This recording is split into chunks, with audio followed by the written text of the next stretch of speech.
वजीर आजम नवाज शरीफ जारहाना मूड में आ गए। ऑपोजिशन के 7 सवालात पर टकासा जवाब। सियासतदान खुद कमीशन बनने की कोशिश ना करें। ऑपोजिशन सवाल जवाब नहीं कर सकती। पनामा लीक्स पर बात कमीशन में ही करेंगे। ऑपोजिशन का हदफ नवाज शरीफ है, करप्शन का खात्मा नहीं। ताजिकिस्तान से वापसी पर गुफ्तगू। वजीर आजम पीर को कौमी असेंबली में खिताब करेंगे।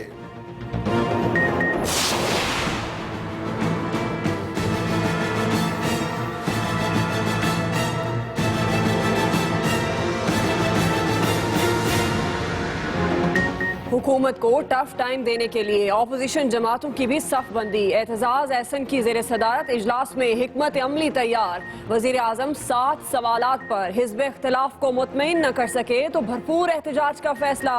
एतजाज एहसन ने कहा वजीर आजम के मुंतजिर हैं, उन्हें जवाब और हिसाब देना होगा। सवाल और जवाब नहीं तो पार्लिमानी जमहूरियत भी नहीं। शाह महमूद कुरैशी भी बोल उठे। चंद लोगों ने ख्वाहिशात को सवालात का नाम दे दिया। सरकारी नुमाइंदों का जवाबी वार। बोले ये ऑपोजिशन नहीं, नवाज शरीफ मुखालिफ इत्तेहाद बना। वजीर आजम के बच्चों का ऑफशोर कारोबार जायज है। मोहम्मद जुबैर की वजाहत। दानियाल अजीज ने कहा नैब को कल तक चोर कहने वाले इसी से तहकीकात का मुतालबा कर रहे हैं। इमरान खान के हाथ से वजीर आजम बनने की लकीर मिट चुकी। राना सनाउल्लाह ने तंजिया फिक्रा जड़ दिया। आर्मी चीफ जनरल राहील शरीफ ने 5 दहशतगर्दों की सजाए मौत की तौसीक कर दी। साने सफूरा मस्जिद के करीब बॉम्ब धमाके और इंसानी हुकूक की कारकुन सबीन महमूद के कत्ल में मुलव्विस थे। तमाम दहशतगर्दों को फौजी अदालतों से मौत की सजा सुनाई गई थी।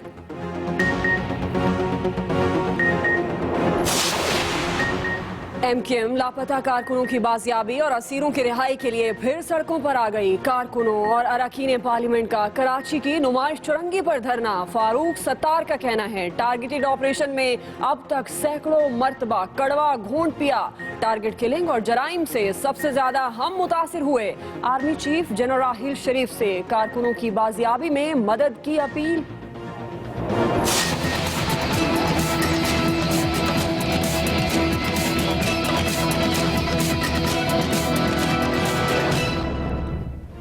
कराची में सूबाई सियासी और अस्करी क़यादत की बैठक। सिंध में 20,000 पुलिस एहलकार भर्ती करने का फैसला।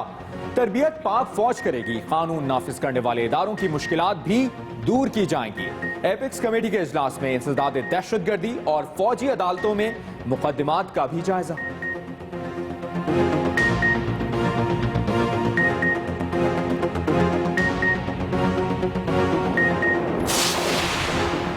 अमेरिका से F-16 तैयारों की खरीदारी का मुआहिदा कायम है। सरताज अजीज का सेनेट में पॉलिसी बयान। फरोख्त रुकवाने के लिए भारतीय लॉबी बहुत फाल, लेकिन पाकिस्तानी सफीर कांग्रेस से मुसलसल राब्ते में है। मुशीर खारजा ने कहा कि अमेरिका पर वाज़ेह कर दिया पाकिस्तानी एटमी प्रोग्राम सिक्योरिटी के लिए इंतहाई जरूरी है, जिस पर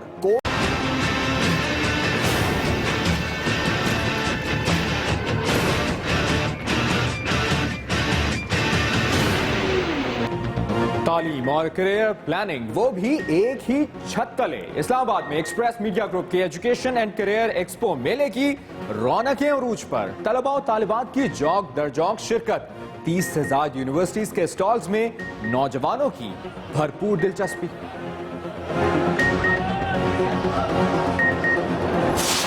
आप सबका, पाकिस्तानी कौम का और अपने तमाम अवाम का शुक्रिया अदा करता हूं जिन्होंने मेरे लिए दुआएं की, कोशिशें की। अली हैदर गिलानी का कहना है कि कौम की दुआओं की बदौलत बाहिफाजत घर पहुंचा हूं। तालिबान के मुखवी बनाए जाने से पहले भी अल्लाह के करीब था। बोले रिहाई की कहानी बहुत लंबी है, फिर कभी सुनाऊंगा। गिलानी हाउस में आज भी मुबारकबाद देने वालों का तांता बदा रहा।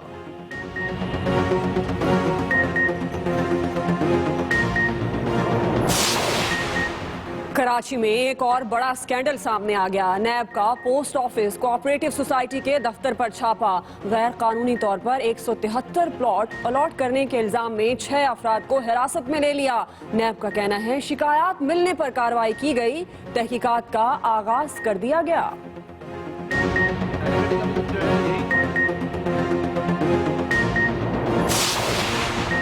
पेशावर के हल्का PK8 के ज़िमनी इंतखाब में नून लीग के उम्मीदवार अरबाब वसीम और तहरीक इंसाफ के शहजाद खान में कांटे का मुकाबला। वोटों की गिनती जारी। खजाना बाला पोलिंग स्टेशन में खवातीन की पोलिंग रोकने पर MPA निगहत और अफजाई बरहम, कारकुनों से तल्ख कलामी।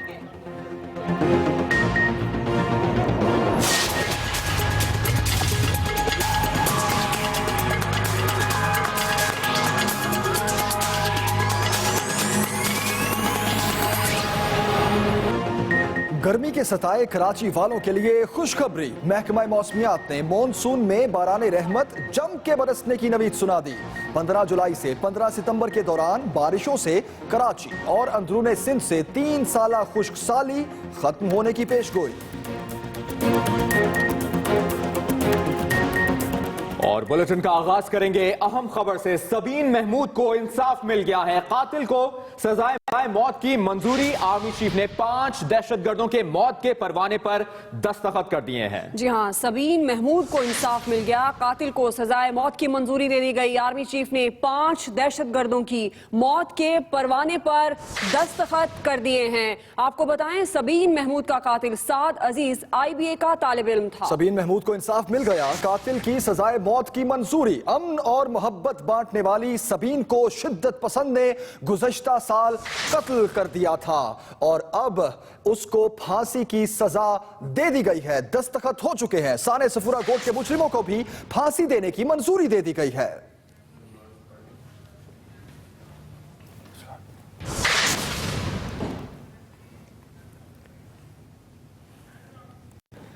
इस हवाले से आपको आगाह रखेंगे। अभी हम आपको बताएं कि वजीर आजम नवाज शरीफ ने ऑपोजिशन के सवालों के जवाब देने से इनकार कर दिया। कहते हैं जुडिशल कमीशन की बात जुडिशल कमीशन में करेंगे। पार्लियामेंट में पार्लियामेंट की बात होगी। कोई सियासतदान खुद कमीशन बनने की कोशिश ना करे। इस हवाले से मजीद तफसीलात बता रहे हैं इस्लामाबाद से आमिर इलियास राना।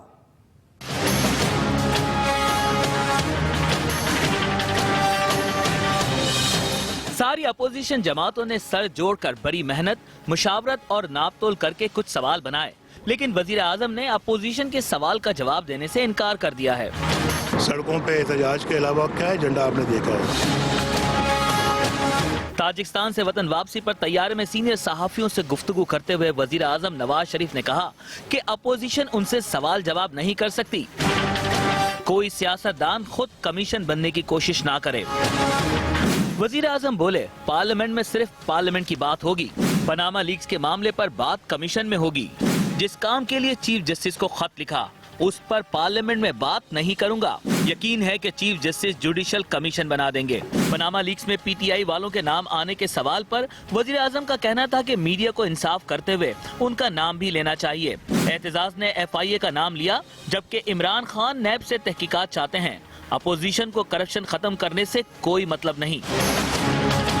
मैं तो खुद चल के गया था वहाँ उनके घर में, वहाँ बैठ के बात हुई तो उन्होंने कहा जी हम देंगे गवर्नमेंट का साथ पाकिस्तान की तरक्की के लिए। अब जबकि पाकिस्तान की तरक्की हो रही है तो उनको साथ देना चाहिए। वज़ीर आज़म ने मनफी सियासत को मुल्क के लिए जहर कातिल करार देते हुए कहा कि मुखालफाना माहौल में मुल्क तरक्की नहीं कर सकता। कुछ लोगों को शुरू से ही नवाज शरीफ कबूल नहीं। मुखालफिन का हदफ करप्शन नहीं, नवाज शरीफ है। Aamir Ilyas Rana, express news, Islamabad. वजीर आजम कल असेंबली में नहीं आएंगे। इसी बारे में बात करते हैं, जानते हैं एक्सप्रेस न्यूज की एंकर पर्सन गरीदा फारूकी इस वक्त हमारे साथ हैं, जो वजीर आजम के वफ्द में शामिल थी। गरीदा, बहुत शुक्रिया आपका। कहिएगा, वजीर आजम के साथ थी आप तैयारे में, सहाफियों से गुफ्तगू की वजीर आजम ने, और क्या कहना था उनका कि अब वो पीर को आएंगे पार्लियामेंट?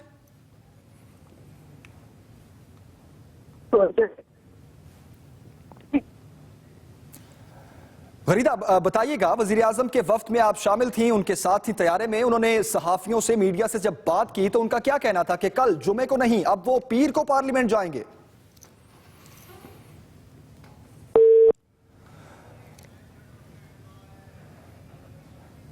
गरीदा फारूकी से हम जानने की कोशिश करेंगे कि वजीर आजम ने सवालात के जवाबात देने से तो साफ इनकार कर दिया, लेकिन जहां तक बात थी पार्लियामेंट जाने की तो उस बात को भी यह देखा जा रहा है कि वो अब जुमे को नहीं बल्कि पीर को वजीर आजम नवाज शरीफ पार्लियामेंट जाएंगे। जी हाँ, वजीर आजम ने बात की सहाफियों से। उन्होंने कहा कि पनामा लीक्स के मामले पर कमीशन में बात होगी, जुडिशल के हवाले से जो बात की जाएगी वो जुडिशल कमीशन के सामने होगी और जो पार्लियामेंट में बात की जाएगी वो पार्लियामेंट में उसके हवाले से जवाब दिया जाएगा। और अब ये सवाल पैदा हुआ है कि वजीर आजम कल असेंबली में नहीं आएंगे। इसी पर हम मजीद भी बात करेंगे, लेकिन अभी हम आपको बताते हैं कि पनामा लीक्स का पंडोरा बॉक्स खुला तो कई मुल्कों के हुक्मरान इस्तीफा देकर घर चले गए और कुछ ने पार्लियामेंट में सफाई देकर अपनी जान छुड़वाई, जबकि वजीर आजम नवाज शरीफ ने ऑपोजिशन के सवालों का पार्लियामेंट में आकर जवाब देने से साफ इनकार कर दिया है।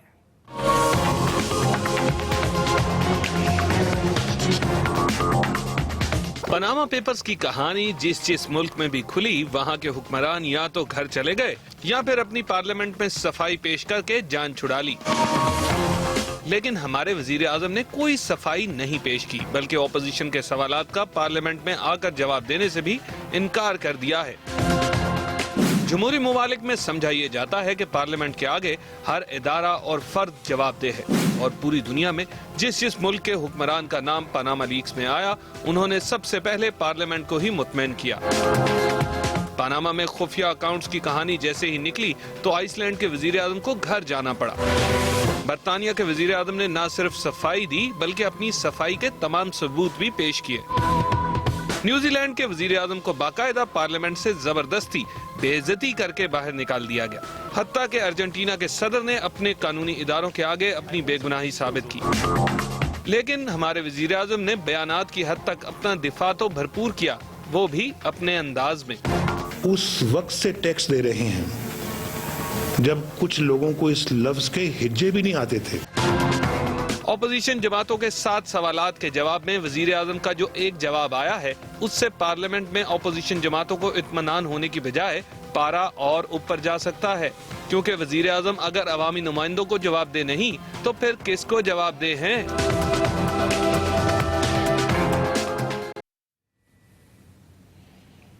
जी हाँ, वज़ीर आज़म मियां नवाज शरीफ कल असेंबली में नहीं आएंगे। इसी बारे में जानते हैं एक्सप्रेस न्यूज की एंकर पर्सन, प्रोग्राम चीफ और गरीदा की एंकर गरीदा फारूकी से, जो वज़ीर आज़म के वक्त में शामिल थी और उन्होंने वज़ीर आज़म से बातचीत भी की। गरीदा, बहुत शुक्रिया आपके वक्त के लिए। आप वज़ीर आज़म के हमरा भी थी, सहाफियों से उन्होंने बात भी की है। वज़ीर आज़म मियां नवाज शरीफ की बॉडी लैंग्वेज कैसी थी और आगे आने वाले दिनों में उनकी अगला लाहेमल क्या दिखाई दिया आपको? जी, आज दोपहर 3 बजे तक जब तक हम सहाफी वज़ीर आज़म साहब के साथ थे, उनसे रस्मी भी और गैर रस्मी भी गपशप लगा रहे थे, तो वज़ीर आज़म साहब की बॉडी लैंग्वेज बड़ी कॉन्फिडेंट थी, जैसा कि हमें मुसलसल देखने में आ रहा है कि पनामा लीक्स का मामला 3 अप्रैल से जब से शुरू हुआ था, शुरू के 1 हफ्ते में वज़ीर आज़म साहब थोड़े से परेशान नजर आए थे, उसके बाद से वो मुसलसल कॉन्फिडेंट रिलैक्स नजर आ रहे हैं। तो आज भी वो बिल्कुल ऐसे ही थे। कासा 1000 का चूंकि वो इफ्तिताह करने जा रहे थे तो उनका कॉन्फिडेंस और भी बूस्ट हुआ था।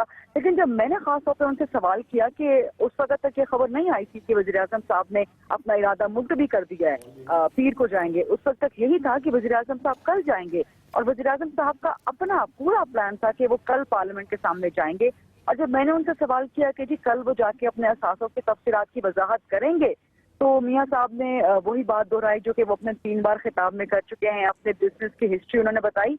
तो मैंने दरमियान में उन्हें टोका, मैंने कहा ये तो आप अपने खिताब में बता चुके हैं, हमें सिर्फ ये बताएं कि कल आप क्या बताएंगे। तो उन्होंने कहा कि जी कल जो हमने बताना होगा वो पार्लियामेंट में ही बताएंगे और जो पार्लियामेंट में करने वाली बातें होंगी वो पार्लियामेंट में करेंगे और जो कमीशन में करने वाली बातें होंगी वो कमीशन में करेंगे। तो इससे तासुर ये गया कि वज़ीर आज़म कल अपोजिशन के सवालात के शायद जवाबात नहीं देंगे, तासुर ये गया। और ये भी कि शायद वज़ीर आज़म अपने असासों की तफसीरात की वजाहत नहीं करेंगे। अब वज़ीर आज़म साहब ने जो मुलतवी कर दिया मंडे को, इससे ज्यादा मुलतवी नहीं करना चाहिए, क्योंकि फिर तासुर ये उभरेगा कि शायद वज़ीर आज़म साहब कनी कतरा रहे हैं, शायद वो बेरुखी इख्तियार कर रहे हैं और ये जमहूरियत के लिए अच्छा नहीं है।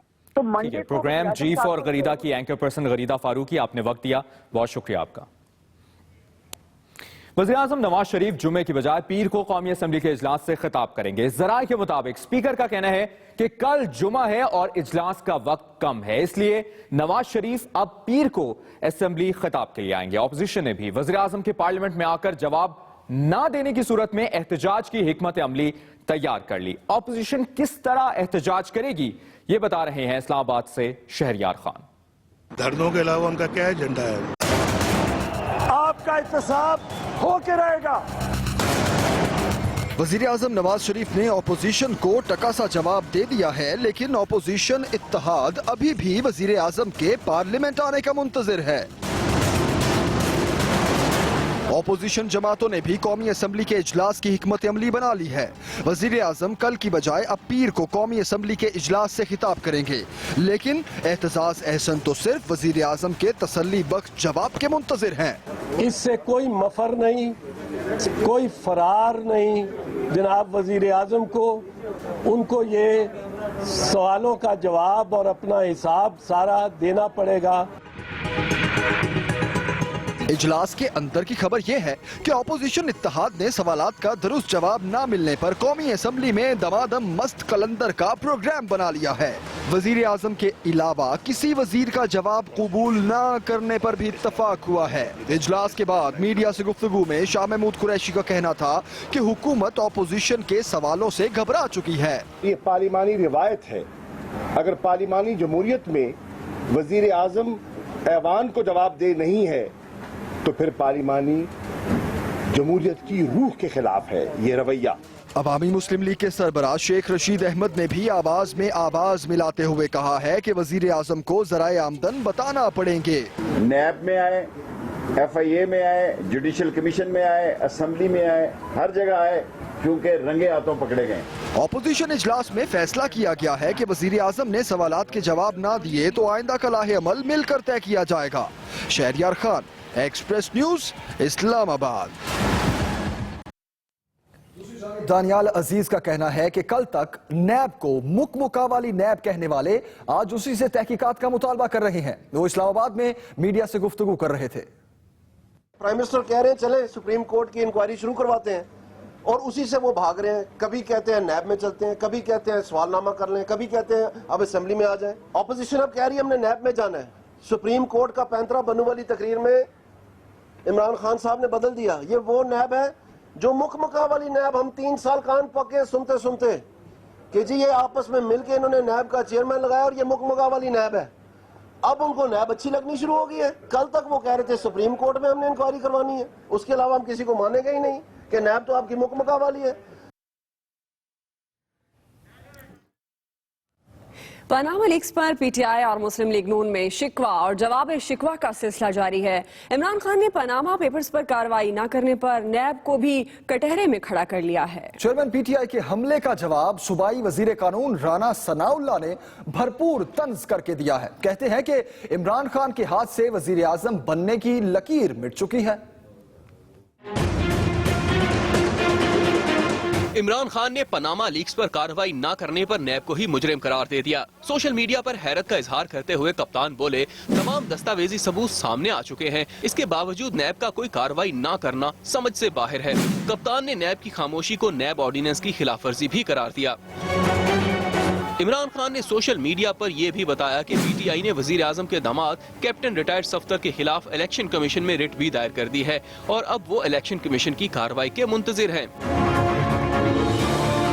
सोशल मीडिया पर इमरान खान के हमलों का जवाब राना सनाउल्लाह ने मीडिया पर आकर दिया। सूबाई वजीर कानून का कहना था कि बन्नू के जलसे में अवाम ने इमरान खान को आईना दिखा दिया है। उन्होंने कप्तान के सियासी मुस्तकबिल का हाल भी बता दिया। इमरान खान साहब का जो नॉन सीरियस एटीट्यूड इस वक्त कौम के सामने है, अब उनके हाथ में वो लकीर मिट चुकी है। जिस लकीर की बुनियाद के ऊपर कोई इस मुल्क पे बरसे इक़्तिदार आता है या प्राइम मिनिस्टर बनता और कहलवाता है। पनामा लीक्स पर इमरान खान के मौक़िफ़ में बार बार तब्दीली ने मुस्लिम लीग नून को फ्री हिट दे दी है, जिसका राना सनाउल्लाह ने भरपूर फायदा उठाया है। अब देखना ये है कि वजीर आजम के पार्लियामेंट में आने के बाद PTI कौन सा नया महाज खोलती है। बुलेटिन के आगाज में आपको अहम खबर दी थी हमने समाजी कारकुन सबीन महमूद के कातिल के हवाले से।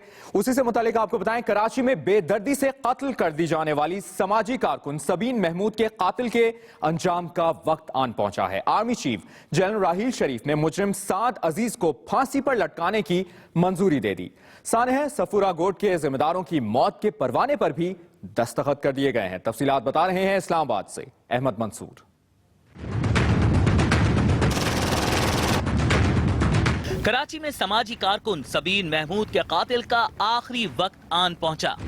अमन और मोहब्बत की प्रचार पर मौत के घाट उतारी जाने वाली सबीन को दहशत और नफरत की भेंट चढ़ाने वाले मुजरिम की अपनी बारी आ गई।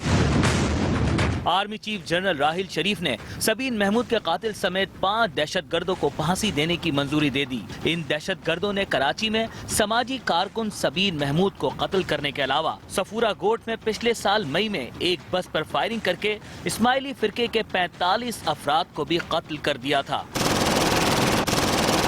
सबीन महमूद को कत्ल करने वाला कोई तालिबान दहशतगर्द नहीं बल्कि आला तालीमी इदारे IBA का तालिब इल्म था। साद अजीज नामी इस शिद्दत पसंद ने सबीन से सिर्फ इस बिना पर जिंदगी छीन ली थी कि वो इससे मुख्तलिफ सोचती थी। मुजरिम ने पिछले साल 25 अप्रैल को डिफेंस कराची में सबीन को घर जाते हुए निशाना बनाया था।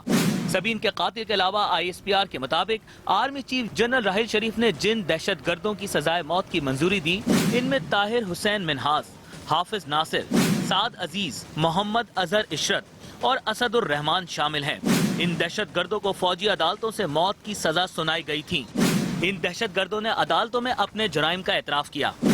ये दहशतगर्द कानून नाफिज करने वाले इदारों पर हमलों और साले मस्जिद के करीब धमाके की साजिश में भी मुलव्विस हैं। ये तमाम दहशतगर्द कालदम तंजीम अल-कायदा के भी फाल रुकन रहे हैं। Ahmad Mansoor, Express news, Islamabad. खबरों के सिलसिले को आगे बढ़ाते हैं। आपको बताएं कि सूबाई एपेक्स कमेटी ने सिंध में 20,000 पुलिस एहलकार भर्ती करने का फैसला कर लिया।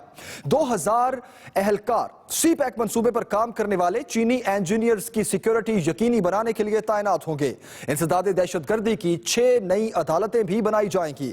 सिंध एपेक्स कमेटी के इजलास का अहवाल बताएंगे कराची से वकील राव। सिंध के बड़ों की कराची में बड़ी बैठक और बड़े बड़े फैसले। वजीर आला हाउस में कराची ऑपरेशन के कप्तान कायम अली शाह की जेर सदारत सिंध एपेक्स कमेटी का इजलास हुआ तो अमन अमान की सूरत हाल, टारगेटेड ऑपरेशन, कौमी एक्शन प्लान और दीगर अहम उमूर पर पेशरफ्त का तफसीली जायजा लिया गया। पुलिस के हवाले से बहुत बात हुई है कि उनको बेहतर किया जाएगा। 20,000 सिपाही जिसमें 8,000 कराची के लिए होंगे, 20,000 पुलिसमैन भर्ती किए जाएंगे जिनकी ट्रेनिंग आर्मी करेगी। मुशीर इत्तलात मौला बख्श चांडियो ने बताया हुकूमत कानून नाफिज करने वाले इदारों की मुश्किलात फौरी दूर करेगी।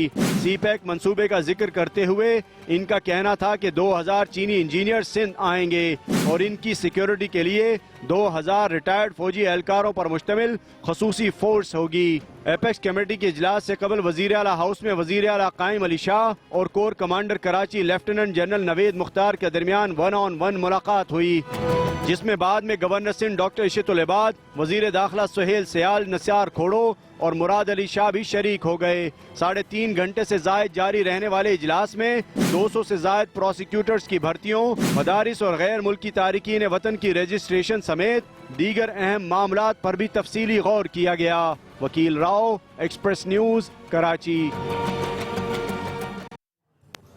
अभी आपको बताएं, मुशीर खारजा सरताज अजीज का कहना है कि अमरीकी हुकूमत तो F-16 तैयारों की फरोख्त पर आमादा है, मगर दिफाई कमेटी में रुकावटें हैं। अमरीका पर वाज़ेह कर दिया है न्यूक्लियर प्रोग्राम पर कोई समझौता नहीं किया जाएगा। सेनेट में F-16 तैयारों की खरीदारी पर अपने बयान में मुशीर खारजा का कहना था कि अमरीका तस्लीम करता है कि दहशतगर्दी के खिलाफ जंग में F-16 तैयारों की पाकिस्तान को फरोख्त जरूरी है। अमरीका में पाकिस्तानी सफीर इस मामले पर कांग्रेस से राब्ते में हैं। सरताज अजीज का कहना था कि शकील आफरीदी की रिहाई पर भी अमरीका से कोई हामी नहीं भरी। अगर अमरीका और भारत के ताल्लुकात इसी तरह बढ़ेंगे तो हमारे पास भी असलहा की दौड़ में शरीक होने के सिवा कोई चारा नहीं रहेगा। वजीर आजम नवाज शरीफ ने ताजिकिस्तान में बिजली के बड़े मंसूबे कासा 1000 का इफ्तिताह कर दिया। पाकिस्तान, ताजिकिस्तान, अफगानिस्तान और किर्गिस्तान के ताउन से मंसूबा मुकम्मल हो गया।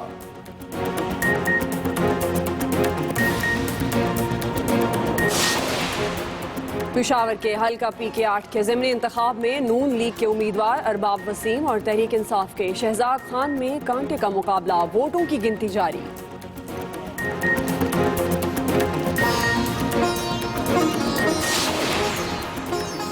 और IMF से मुज़ाकरात कामयाब, पाकिस्तान के लिए 51 करोड़ डॉलर कर्ज की किस्त मंजूर कर ली। आलमी मालियाती इदारे को खसारे में चलने वाले इदारों को जल्द निजकारी की यकीन दहानी करा दी गई।